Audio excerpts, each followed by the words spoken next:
विनती करें कि आप भी एक गीत गाओ। अगर आप चाहे तो मैं गाऊंगा गीत, नहीं तो मैसेज में जाते हैं।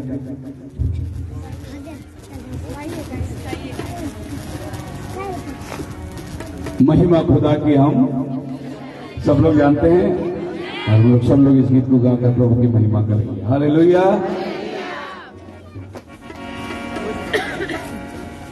महिमा खुदा की हम मिलकर गाएंगे,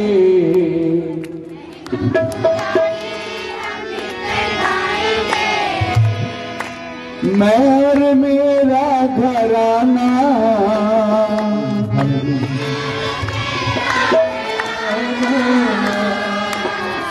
यीशु के साथ जाएंगे। महिमा खुदा की हम मिलकर गाएंगे, महिमा खुदा की हम मिलकर गाएंगे, मैं और मेरा घराना, मैं और मेरा घराना हो यीशु के साथ जाएंगे। महिमा खुदा की हम मिलकर गाएंगे, महिमा खुदा की हम मिलकर गाएंगे।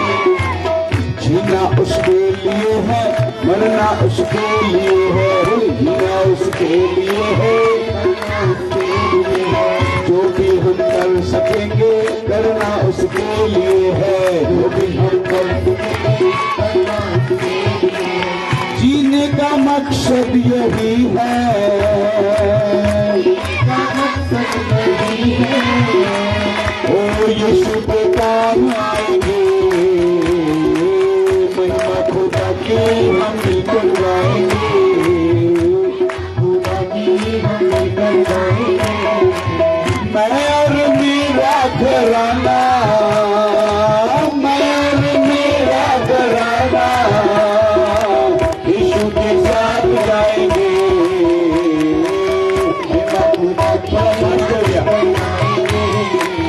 महिमा खुदा की हम मिलकर गाएंगे।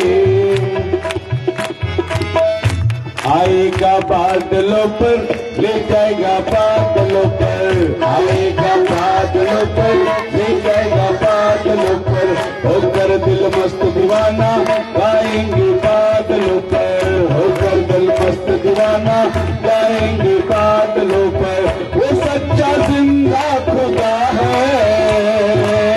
वो सच्चा जिंदा खुदा है, ओ दिल से उसी को चाहेंगे। महिमा खुदा की हम मिलकर गाएंगे, महिमा खुदा की हम मिलकर गाएंगे। हाथों में हाथ होगा, यीशु का साथ होगा, हाथों में हाथ होगा, यीशु का साथ होगा।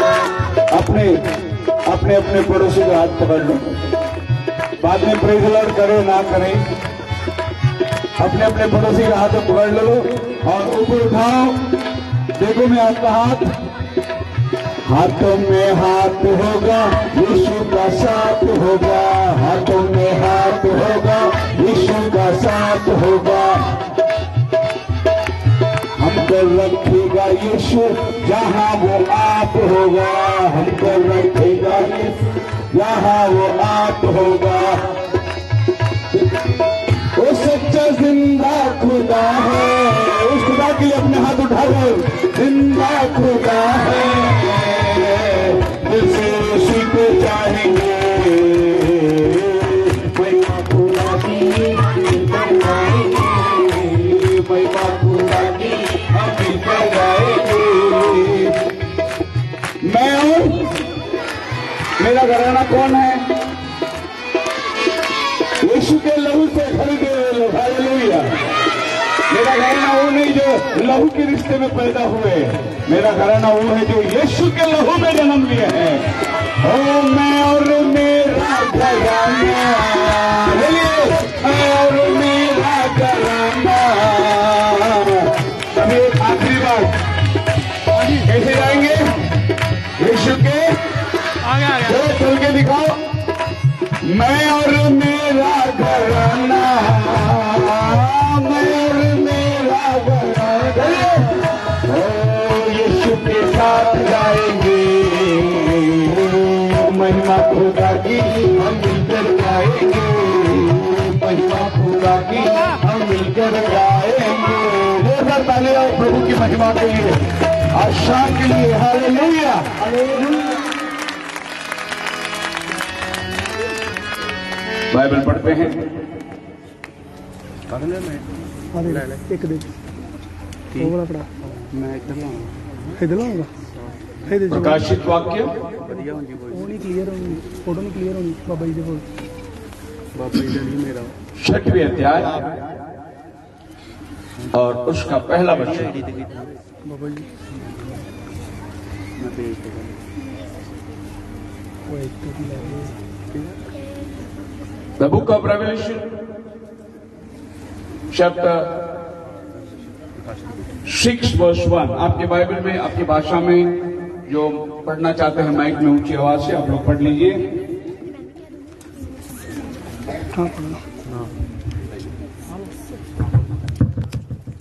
ਜਾਂ ਲੇਲੇ ਨੇ ਉਹਨਾਂ 7 ਮੋਹਰਾਂ ਵਿੱਚੋਂ ਇੱਕ ਨੂੰ ਤੋੜਿਆ ਤਾਂ ਮੈਂ ਡਿੱਠਾ ਅਤੇ 4 ਜੰਤੂਆਂ ਵਿੱਚੋਂ ਇੱਕ ਨੂੰ ਬੱਦਲ ਦੀ ਗਰਜਣ ਦੀ ਆਵਾਜ਼ ਨਾਲ ਇਹ ਆਖਦੇ सुनिया ਭਈ आ जा। प्रार्थना करेंगे, अपने सिरों को झुकाए, पढ़े गए वचन को प्रभु बहुत आयत से आशीष दे। आज की यह पहली सभा में प्रभु अनुग्रह करे कि इस संदेश की बुनियाद को हम डाल सके, ताकि अगले 2 दिन की संदेश प्रभु लोगों के हृदय में अधिकार से बस सके।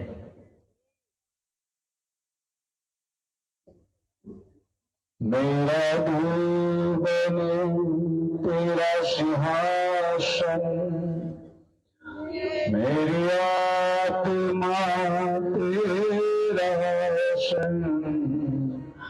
मेरा दिल बने तेरा सिंहासन, मेरी आत्मा तेरा रोशन।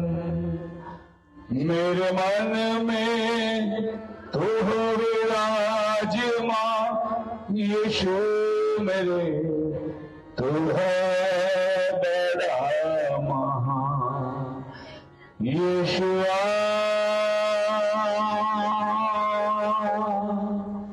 यीशुआ,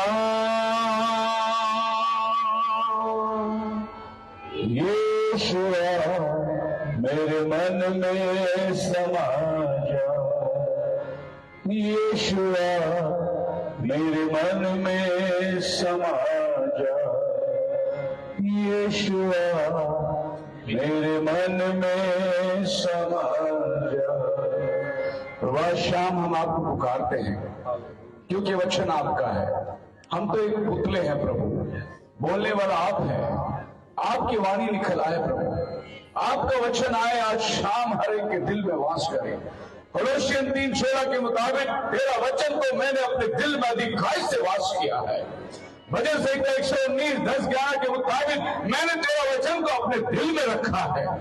निश्चय प्रभु आज लोगों के हृदय से तो बातें कर, जो आए हैं, जो रात्रि पर होंगे और जो नहीं आ पाए, हम सभी को याद करते हैं।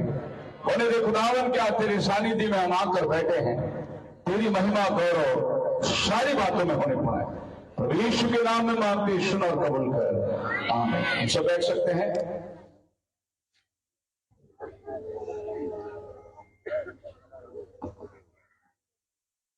आज शाम हम हमारे 2 बड़े बुजुर्ग भाइयों को मिस कर रहे हैं। हमारा प्रिय भाई सलामत और प्रिय भाई काबिल, जो बड़े मुस्कुराते हुए हमारी स्वागत करते थे इस गांव में जब भी हम आते।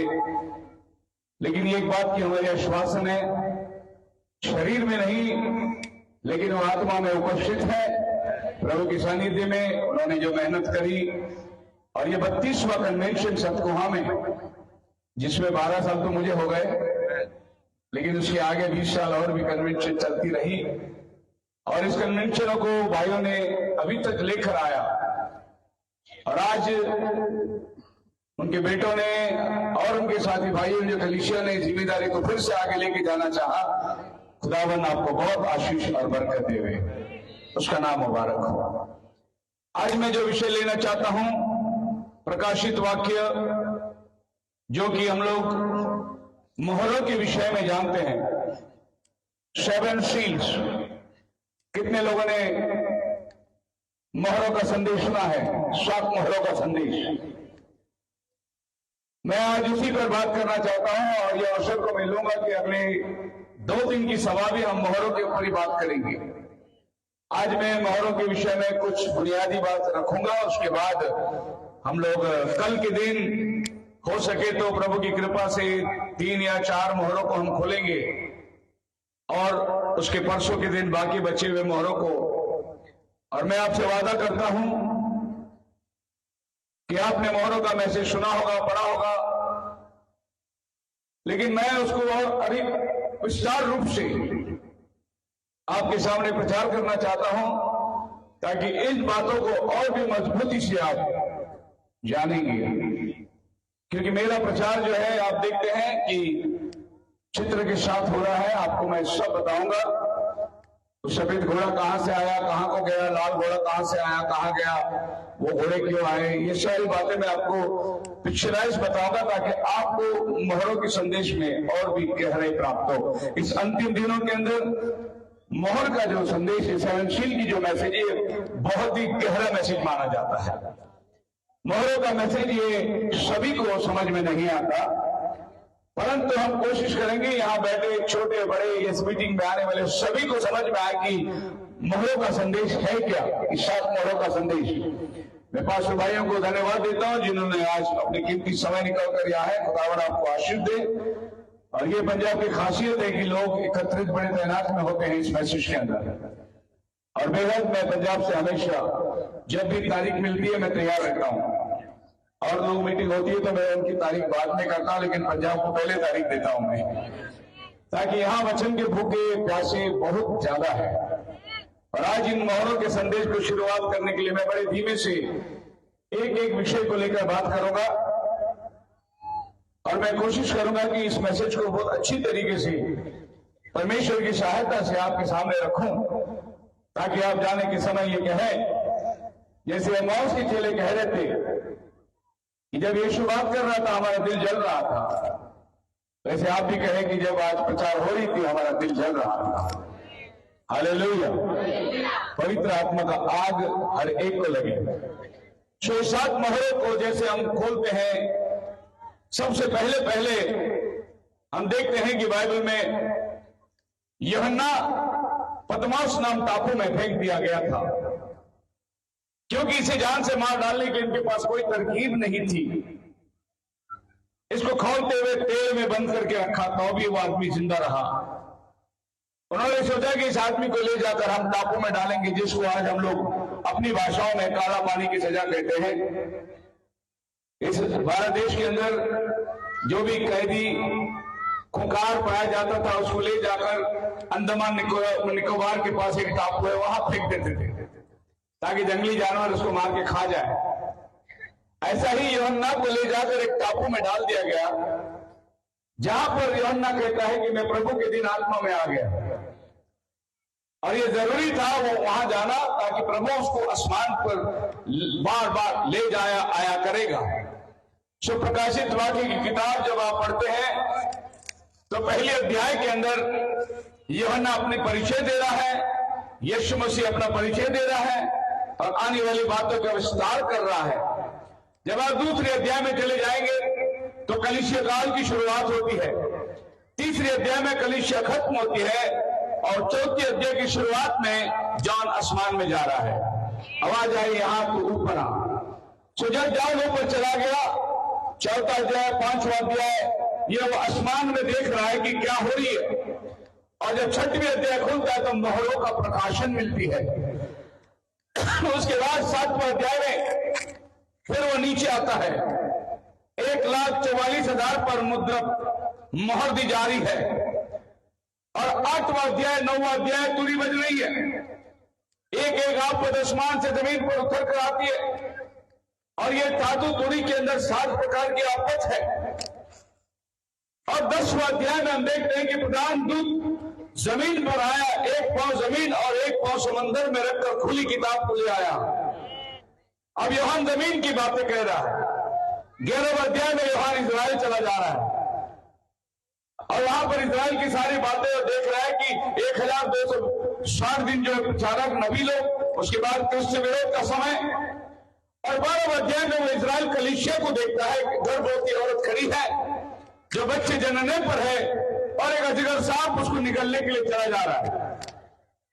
और हम जानते हैं कि औरत जो है इजरायली कलीसिया है, जो जन्म लेने वाले वो 1,44,000, और इसी को अगर आप पीछे लेके जाएंगे तो ये औरत मरियम को दर्शाता है, जो बालक जन्म हुआ यीशु मसीह को दर्शाता है। यीशु मसीह को जो राजदंड दिया गया वो आसमान पर उठा लिया गया, और इस औरत को 2 पंख मिलते हैं ताकि ये बाकी 3.5 साल उड़कर जाए और कहीं अपने आप को संभाल के रखे। 14वें अध्याय में जब आते हैं तो 1,44,000 जो उद्धार पाए मेमने के साथ पर्वत पर दिखाई दे रहा है, यीशु मसीह के साथ। दोबारा यीशु मसीह मेमना बन के नहीं आ रहा है, वही मेमना जो पहले आगमन में आया, लेकिन यहूदियों की आंखें बंद थी, अब यहूदियों की आंखें खुल गई और वो पर्वत पर दिखाई दे रहा है। 15 अध्याय 16 अध्याय के अंदर 7 कटोरे तैयार हो रहे हैं जो ये पृथ्वी पर आफत के रूप में उतर के आते हैं। 17वें अध्याय में हम देख रहे हैं बड़ा भेद, बाबुल वेश्याओं की माता बैठी है जो दुनियावी कलीसिया है। और 18 अध्याय के अंदर हे बड़ा बाबुल तो कैसे गिरा, और आवाज आती है मेरे लोगों उसमें से निकल आओ। दुल्हन के लिए एक बुलावट आती है कि इसके अंदर आप मत फंसो। ये घटना होती 17 अध्याय के अंदर, मगर ये कलीसिया काल 3रे अध्याय के दरमियान पूरी होती है, पर इसका वर्णन जो है वो 17 अध्याय में चला गया। 18 अध्याय जो है भेद बड़ा बाबुल जमीन पर गिरकर उद्ध्वस्त हुआ, 1 घंटे का उसको टाइम दिया गया। 19वां अध्याय जो दुल्हन गई, 4थे अध्याय में उसकी शादी हो रही है ऊपर, मेमने का ब्याह पहुंचा। 20वां अध्याय के अंदर जिसकी शादी हुई वो जमीन पर राज्य करने के लिए आ रहा है। कौन? प्रभु की दुल्हन। हालेलुया। 20वां अध्याय में हम फिर जमीन में आ रहे हैं। 21 अध्याय नया यरूशलेम, नया आकाश। 22वां अध्याय जहां से हम आए हैं वहीं वापस लौट के चले जा रहे हैं। प्रगतिकरण समाप्त होती है। हालेलुया। तो आज जिस विषय को हम लोग देखने जा रहे हैं खाली 6वें अध्याय में, और ये बहुत बड़ा किताब है। इस किताब को समझने के लिए यूहन्ना को पतमोस नाम टापू में जाना पड़ा, और ये पतमोस नाम टापू जो है बिल्कुल समंदर के अंदर एक ऐसी जगह थी जहां से उसको जमीन नहीं, परंतु वो पानी के अंदर बैठा है, और प्रभु उसको सारी आसमानी बात एक एक करके बता रहा है। इससे पहले कि हम मोहरों के पास जाएंगे, यूहन्ना यहां किन चीजों को बता रहा है इस मोहरों की किताब में। सबसे पहले वो कहता है मैं यूहन्ना। क्या कहता है वो? मैं यूहन्ना। पढ़िए प्रकाशित वाक्य उसकी पहली अध्याय पहला वचन।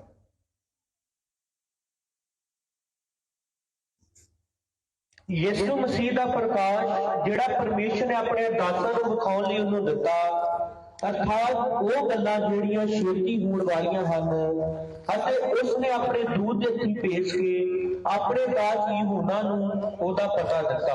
जी ਜਿਹਨੇ अब आप यहां पर यीशु मसीह का परिचय होती है कि वो अल्फ और ओमेगा है, वो आने वाला है इस जगत का न्याय करने के लिए।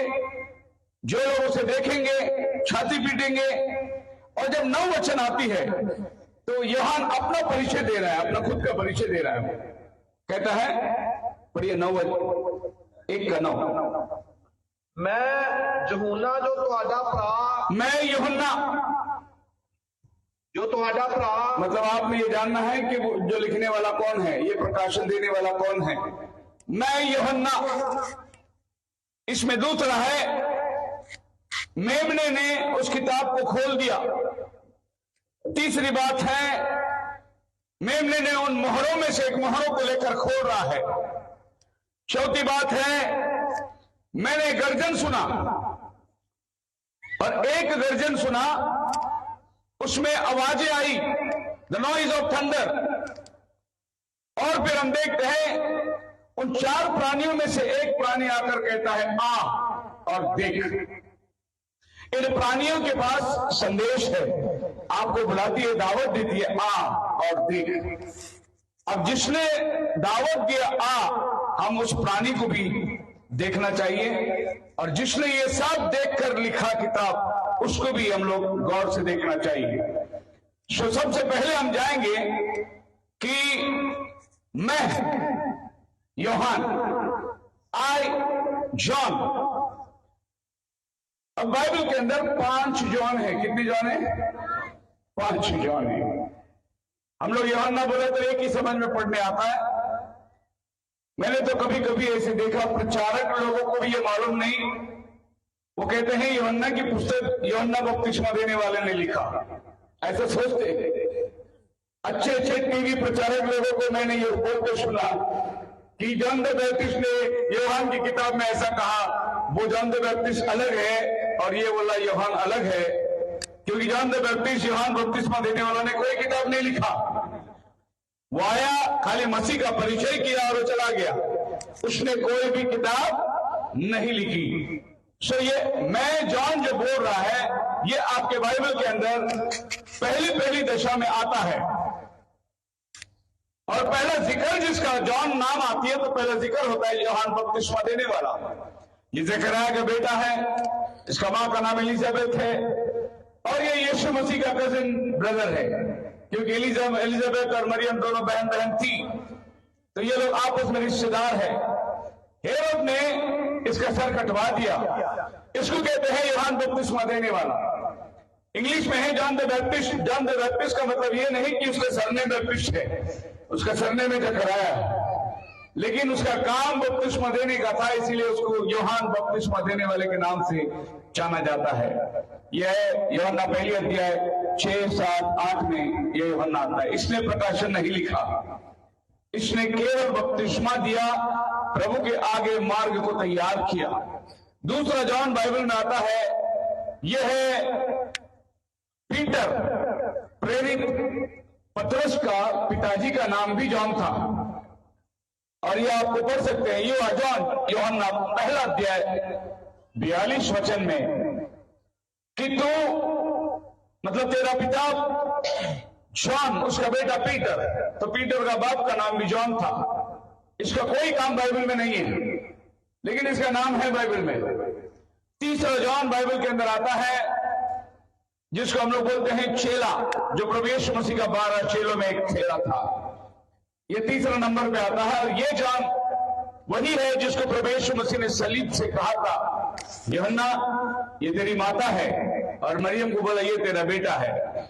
ये वाला जॉन ने जॉन की किताब लिखा, ये वाला जॉन ने प्रकटीकरण का किताब लिखा। इसीलिए वो बोलता है, तो हम लोग गलती मत ले लेना, मैं यूहन्ना, आई जॉन। कौन सा जॉन? जिसको परमेश्वर ने पथमोस नाम टापू में ले गया। ये प्रेरित यूहन्ना करके कहा जाता है। एक और यूहन्ना अपने प्रेरितों के 12 अध्याय 12 वचन में आता है, इसको मरकुस भी बोला गया है। अब ये मरकुस वो है जिसने मरकुस की किताब लिखी। अब ये मरकुस जो है, ये 12 चेलों में नहीं था। आप इसको मत्ती की किताब 10 अध्याय के अंदर 12 चेलों का नाम आता है, आप उसमें पढ़ के देखेंगे, इसमें मरकुस नहीं आएगा, इसमें लूक नहीं आएगा। ये बाद में चेले बने थे। लूक जो है, वो तो पौलुस का, संत पौलुस का चेला था, इसीलिए लूक 12 चेलों में नहीं आता। आज बहुत से लोग ये सोचते हैं, प्रचार भी करते हैं कि लूक प्रभु का शिष्य था, लेकिन वो 12 चेलों में नहीं था, डिसाइपल में। वो पौलुस का कन्वर्ट था। और आखिरी 5वां जॉन जो बाइबल में आता है, वो प्रेरितों की 4 अध्याय 5 और 6 वचन में, ये महायाजकों के साथ बैठकर न्याय करने वाला यूहन्ना था। इस दिन में ये चेलों को न्याय करने वाला ये भी जॉन है, लेकिन ये बिलीवर में, ये यीशु मसीह पर विश्वास करने वाला नहीं था। ये उन न्यायियों के बीच में बैठकर इनके ऊपर फैसला करने के, जब कलीसिया के ऊपर उपद्रव आई, उनको मारा पीटा गया, उनको बोला यीशु के नाम से फिर बातें ना करे, उस टाइम पे ये वाला जॉन वहां मौजूद था। तो जब बाइबल कहती है मैं यूहन्ना, तो फिर आपने ये समझना है कि यूहन्ना के लिए एक पर्टिकुलरली स्पेशल किताब थी। और ये यूहन्ना के अलावा पहला पत्र, यूहन्ना का पहला पत्री, दूसरी पत्री और तीसरी पत्री भी इसने ही लिखा, जिसने प्रकाशन लिखा और जिसने यूहन्ना बपतिस्मा, यूहन्ना की किताब लिखा। ये सब एक व्यक्ति के बारे में जिक्र किया गया।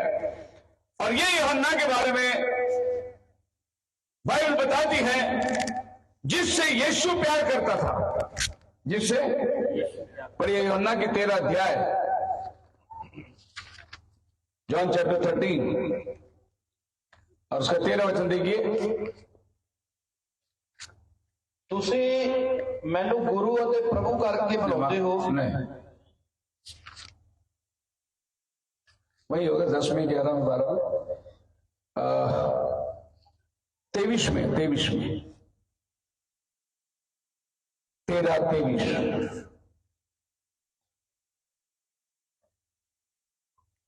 ਉਸ ਦੇ ਚੇਲਿਆਂ ਵਿੱਚੋਂ ਇੱਕ ਜਿਹਨੂੰ ਯੀਸ਼ੂ ਪਿਆਰ ਕਰਦਾ ਸੀ, जी ਯੀਸ਼ੂ ਦੀ ਛਾਤੀ ਤੇ ਘਾਸਰਾ ਲਾਏ ਹੋਏ ਸੀ। जी यीशु प्यार करता था, इससे प्यार करता था।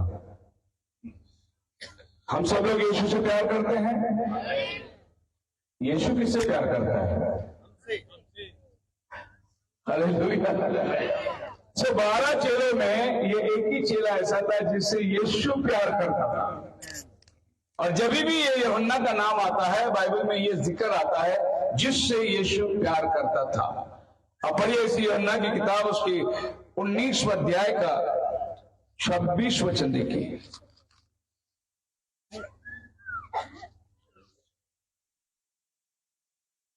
तब यीशु ने अपनी माता ਨੂੰ ਅਤੇ ਉਸ ਚੇਲੇ ਨੂੰ ਜਿਹਦੇ ਨਾਲ ਉਹ ਪਿਆਰ ਕਰਦਾ ਸੀ, वो चेला जिससे वो प्यार करता था, मतलब ये आदमी कुछ खास आदमी है। ये दूसरी बार बाइबल में लिखा है कि जिससे यीशु प्यार करता था। तीसरी बार बाइबल में दोबारा लिखा गया है 20 अध्याय का 2 वचन में।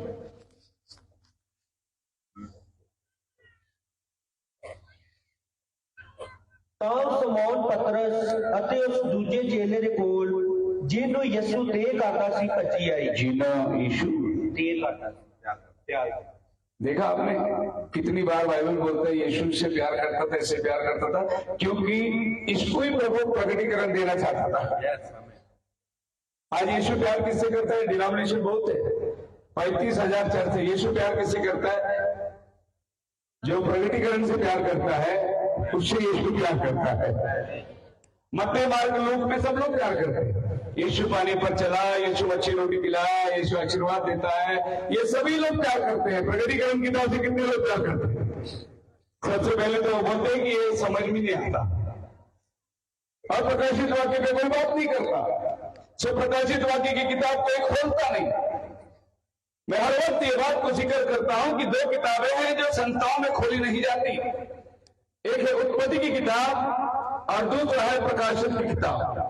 ये 2 किताब ना बाइबल कॉलेज में पढ़ाई जाती और न कहीं चर्चों में इसके ऊपर प्रचार होता।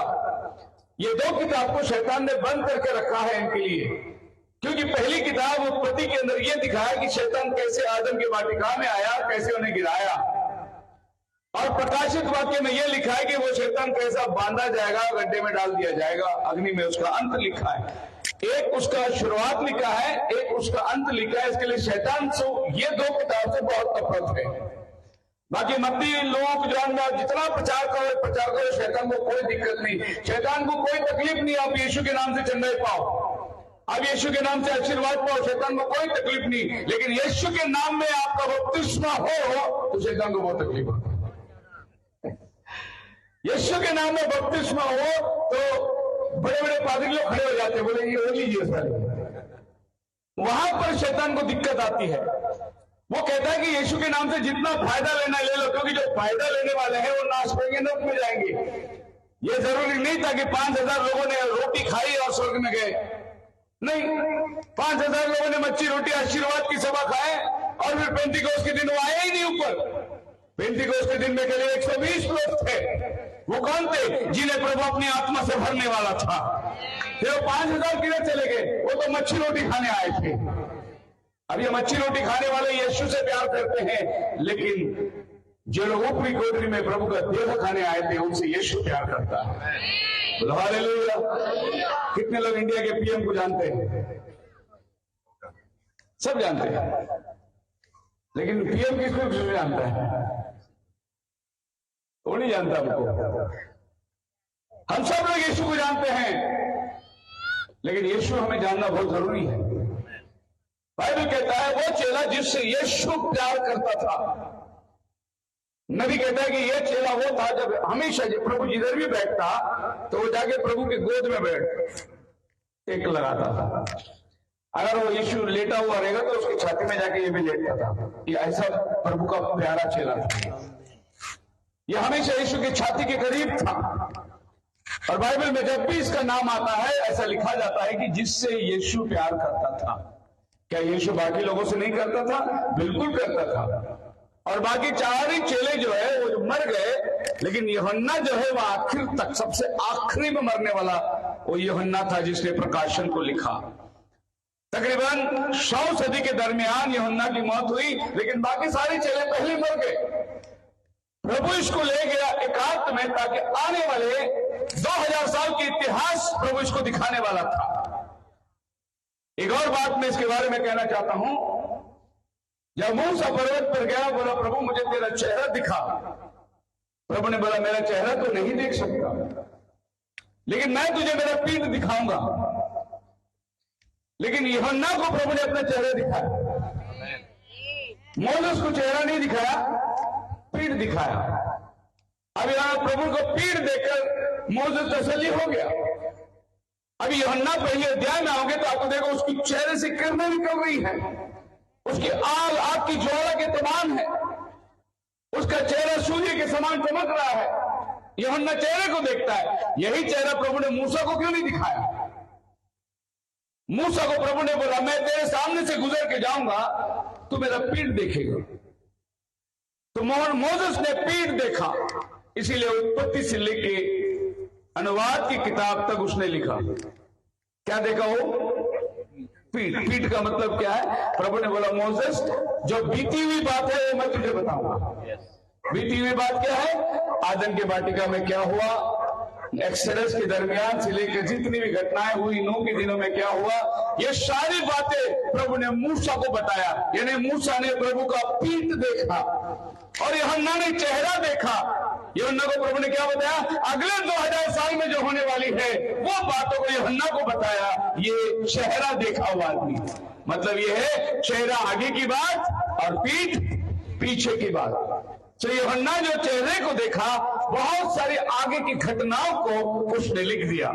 इसीलिए ये यूहन्ना जो प्रकाशन लिखने वाला, अब बाइबल कहता है वो मेमना उस बीचों बीच खड़ा है उस किताब को लेने के लिए। और इसी मेमने को बाइबल कहता है वो यहूदा गोत्र का सिंह भी है। पढ़िए प्रकाशन 5 अध्याय 5 वचन, जिसमें लिखा है कोई उस किताब पर दृष्टि करने के योग्य नहीं था, लेकिन एक आवाज आई कि यहूदा गोत्र का सिंह उदय हुआ है जो दाऊद का मूल है। वो इस मोहरों की किताब को या मोहरों को तोड़ने के काबिल और लायक है। तो ये मोहरों को तोड़ने के लिए कोई भी लायक नहीं था, न आसमान पे न जमीन पर। यूहन्ना फुट फुट के रोने लगा कि ये किताब मेरे लिए कौन खोलेगा। इस किताब में यूहन्ना का पूरा उद्धार का योजना लिखी हुई थी। इस किताब को नबी कहता है द बुक ऑफ रिडेम्पशन, छुटकारे का किताब। इसीलिए यूहन्ना ये सोच रहा है कि अगर मुझे ये किताब खोलकर नहीं बताया तो मेरा छुटकारे को मैं कैसे जानूं। और वो फुट फुट कर रोने लगा। तब आवाज आई मत रो यूहन्ना, यहूदा गोत्र का सिंह उदय हुआ है। अब देखिए यहूदा गोत्र का सिंह, क्यों यह सिंह यहूदा गोत्र का है? क्योंकि याकूब ने उत्पत्ति 49 अध्याय का 9 वचन में जब आशीष दे रहा था अपने 12 बेटों को, तो यहूदा के ऊपर जब उसने आशीष दिया उसने उसको सिंह घोषित किया। उसको बोला लायन, यानी तुझ में से एक सिंह। अब सिंह मतलब आपको यह समझ में आएगा कि वो जंगल का राजा है। सिंह कौन है? जंगल का राजा है। इसीलिए यीशु मसीह उस राजघराने से आना है। और यीशु मसीह को बोला यहूदा गोत्र का सिंह। तो यहूदा गोत्र कौन है? याकूब के 12 बेटे थे। ये 12 बेटों से इस्राएल राष्ट्र तैयार होता है। अब इसमें से चौथा बेटा जो है उसका नाम है जूडा। प्रभु ने इसको आशीष दी और इसको कहा कि तुझ में से वो राजा निकलने वाला है। घोड़ा 12 गोत्र बच्चे याकूब के हैं, लेकिन मसीहा किसमें से आएगा? यहूदा में से आएगा। इसीलिए किताब खोलने के लायक कौन था? यहूदा गोत्र में से जो आया वही ये किताब को खोल सकता है। यहूदा गोत्र में से प्रभु यीशु मसीह आया। बोला हालेलुया। तो ये आशीष को लेकर यहूदा आकर इस किताब को खोलने के लायक खड़ा हुआ। प्रकटीकरण 5:5 के अंदर फिर हम देखते हैं कि यहूदा गोत्र का सिंह जो उदय हुआ है, लेकिन यूहन्ना जब मुड़कर देखा उस सिंह को, कौन? तो वहां मेमना खड़ा हुआ है। उसने सिंह को नहीं देखा, मेमने को देखा। मतलब यह है कि आवाज तो सिंह ने किया, मोहर सिंह खोलेगा, लेकिन वो मोहरों को खोलने के लिए सिंह को मेमना बनना पड़ता है, क्योंकि सिंह राजा है और वो किताब को खोलने के लिए बलिदान की जरूरत है। सिंह बलिदान होने वाला वस्तु नहीं है, बलिदान होने वाला वस्तु मेमना है, इसीलिए सिंह को भी मेमना बनना पड़ता है। तो यूहन्ना ने जब मुड़कर देखा तो एक मेमना खड़ा हुआ है। तो यीशु मसीह सिंह भी है और परमेश्वर का मेमना भी है। मेमना बनकर वो किताब को लेता है, उसके मोहरों को खोलता है। सिंह बनकर वो गरजता है, मत रो यूहन्ना, मैं उदय हुआ हूं वो मोहरों को खोलने के लिए। तो एक तो वो राजा का रूप में आकर आपको आश्वासन देता है, मेमने के रूप में आकर आपको बचाता है। बोलो हालेलुया।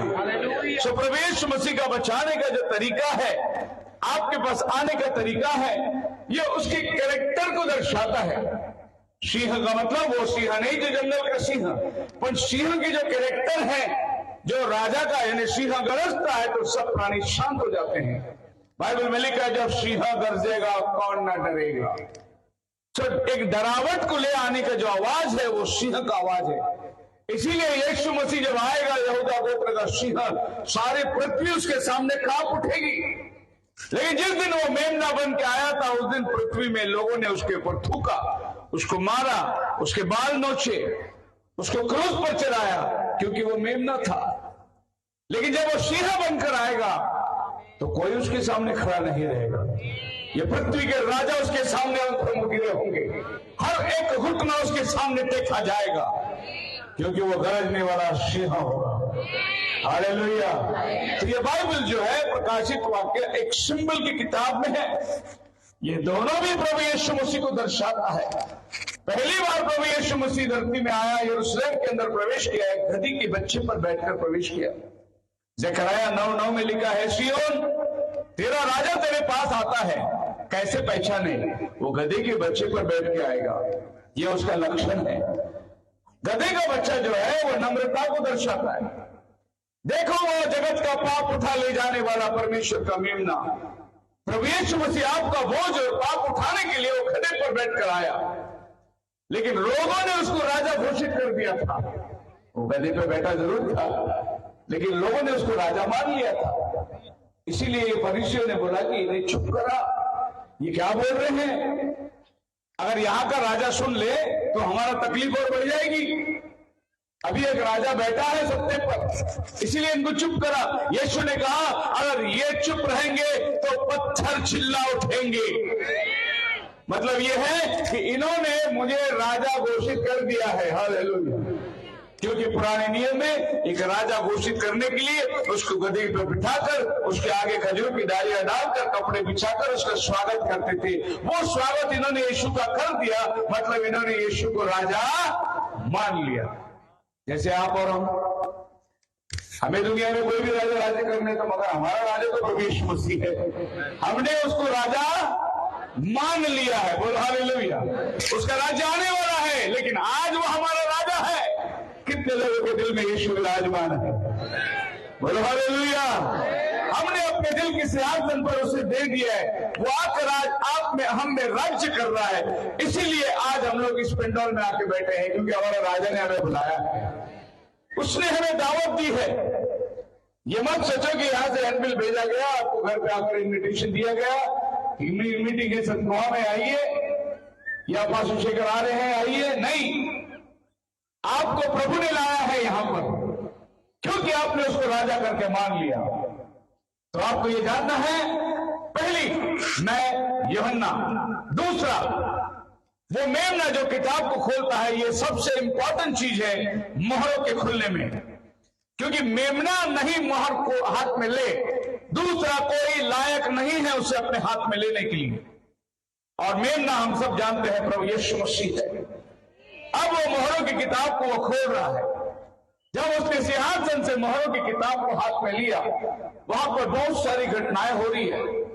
इन घटनाओं को मैं एक एक करके आपके सामने रखूंगा। पहले हम उस किताब को देखेंगे कि कौन सी वो किताब है जिसको देखने के लायक कोई भी नहीं था, जिस पर दृष्टि डालने के काबिल कोई नहीं था, जिसे खोलने के लायक कोई नहीं था। ये किताब है क्या, और ये कैसे 7 मोहरों से बंधी, ये कब मोहर दी गई, ये किताब कब खुली थी, ये किताब कैसे सिंहासन पर चली गई। ये किताब था किसका? यूहन्ना क्यों रो रहा है? क्योंकि वो किताब यूहन्ना का था, इसीलिए बोल रहा है कौन ये किताब को लेकर मुझे देगा। वो फुट फुट कर रो रहा है। आज अगर आपको ये किताब का प्रकाशन नहीं मिला, आप रोने की दशा में हैं। लेकिन प्रभु का धन्यवाद हो, इस 20वीं सदी का नबी ने इन बातों को खोलकर आपको समझा दिया कि ये किताब क्या है और ये किताब किसके लिए आई थी, इस किताब में क्या रहस्यमय बातें हैं, आज दुल्हन जानती है। बोलो हालेलुया। क्योंकि दुल्हा ने अपने दुल्हन को सारी बातें अपने प्रेम पत्र में लिख के भेज दिया है, खत लिख के भेज दिया है। ये बाइबल खुदावंत का लव लेटर है। कितने लोग पढ़ते हैं? कभी देखा क्या आप लव लेटर पढ़ने वाले कैसे पढ़ते हैं? किताब के अंदर खोल के पढ़ते हैं।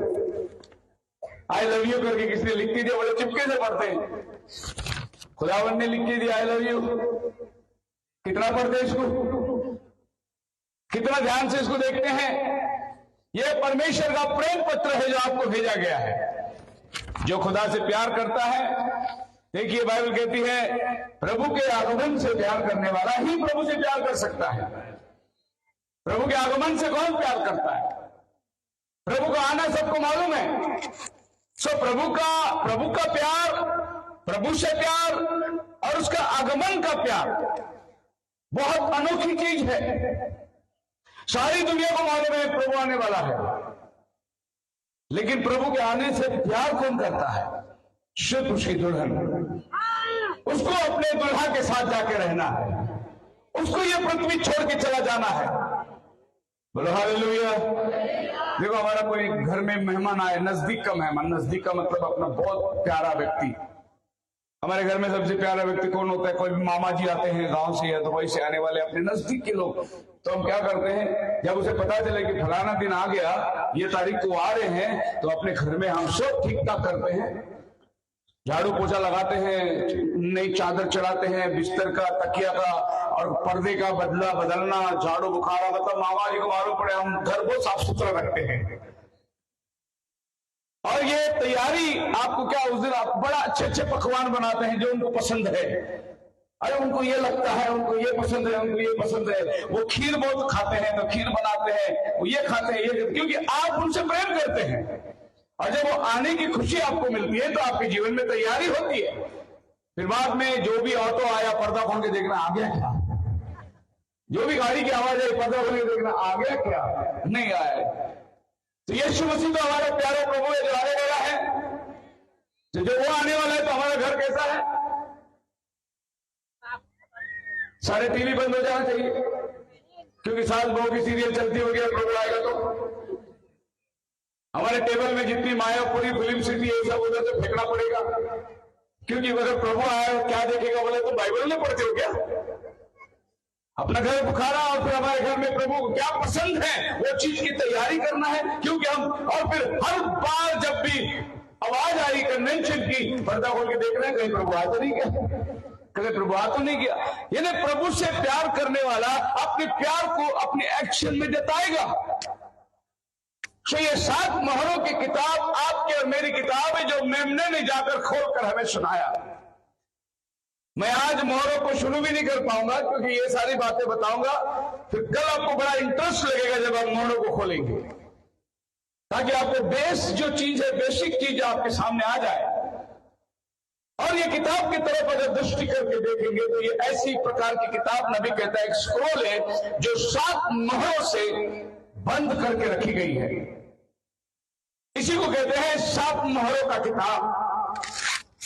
और आप मोहर जानते हैं कि हमने, अगर पुराने जमाने में ये सब होता था, अभी तो ये सब नहीं हो रही है।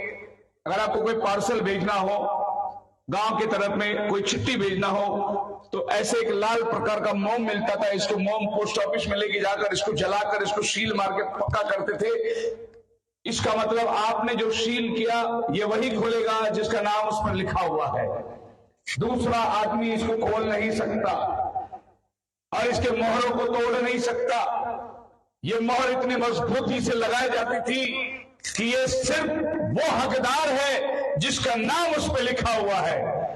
और ये मोहरों का किताब का हकदार आज शाम वह है जिसका नाम उस किताब में लिखा हुआ होगा। बोलो हालेलुया। आपके लिए है ये किताब। इस किताब में लिखी हुई सारी घटनाएं आपके लिए है। सो एक एक करके मोहरों को जब आप खोलते जाओगे तो ये मोहर देकर बंद कर दी गई थी। अब देखिए इसे बंद करने का समय क्या था। आप पढ़िए दानियल की किताब 12 अध्याय उसका 4 वचन। प्रभु ने दानियल के अंत दिनों की सारी घटनाएं बताई और उसके बाद प्रभु ने बोला दानियल इसको बंद कर दे, इसको मोहर लगा दे। ये अभी के लिए नहीं है, ये अंत समय में किताब खुलेगी। अब तो इन सारे बातों के ऊपर मोहर लगाकर इसको बंद करके रख दे। अब दानियल को प्रभु ने क्या क्या चीज बताया, पढ़िए आपकी भाषा में दानियल 12 अध्याय का 4 वचन। मोहर किसे देते हैं, क्यों मोहर लगाया जाता है? कि मोहर एक नियुक्त समय पर खोली जाए। बार बार इसको खोल कर नहीं पढ़ सकता। ये तब ही खोल के पढ़ सकते हैं जब उसका समय आता है, और वही व्यक्ति पढ़ सकता है जिसका नाम वो खत लिखा हुआ है। सबके लिए मोहरों की किताब नहीं है। एक बार मेरे पास एक पास्टर जी आए थे मद्रास से, और वो बोलते थे कि प्रभु मुझसे रोज बात करता है। और एक दिन मेरे को बोले मैं कोई संदेश तैयार नहीं करता, जो प्रभु देता है रात को मैं सवेरे प्रचार करता हूं। प्रभु डायरेक्ट मुझसे बात करता है। अगर प्रभु डायरेक्ट सबसे बात करने लगे तो नबियों की क्या काम है? क्या जरूरत है प्रभु नबियों को भेजना? प्रभु डायरेक्ट जाके पालों को बोला होता मेरे लोगों को छोड़ दे। प्रभु ने डायरेक्ट सब लोगों को बोला होता सुनो जगत को नाश करने वाला है, सब लोग अपने अपने बचाव के लिए बोर्ड बना ले। प्रभु ने नोआ को भेजने की क्या जरूरत थी? प्रभु डायरेक्ट जाके निनवे में जाके कह देता कि 40 दिन में ये शहर नाश होने वाला है, क्यों योना को प्रभु भेजता? तो बाइबल कहता है आमोस 3:7 के अंदर वो अपने दास भविष्यद्वक्ता को बताए बगैर कुछ नहीं करता। तो परमेश्वर का काम करने का तरीका है एक मध्यस्थ को रखकर वो काम करता है। अब यहां पर एक मध्यस्थ खड़ा है जिसका नाम है दानियल, और दानियल को गब्रियल ने आके उन सारी बातों को बताया जो घटना घटने वाली है।